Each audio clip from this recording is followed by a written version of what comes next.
বিশ্বের সবচেয়ে দীর্ঘজীবী প্রাণী কোনটি? এ প্রশ্নে অনেকেই নানা বিভ্রান্তির মধ্যে রয়েছে। এক্ষেত্রে কয়েকটি প্রাণীর নাম আসে যারা দীর্ঘজীবী হিসেবে পরিচিত।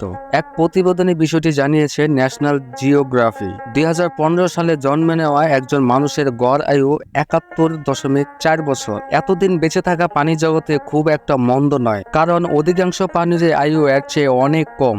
মেফ্লাই নামে এক প্রজাতির পতঙ্গ আছে যারা মাত্র 5 মিনিটের চেয়েও কম বেঁচে থাকে। এই সময়ের মধ্যে প্রাণীকে দ্রুত সঙ্গী নির্বাচন করতে হয়, ডিম পাড়তে হয়। তবে মানুষের চেয়ে অনেক বেশি সময় বাঁচে কচ্ছপ।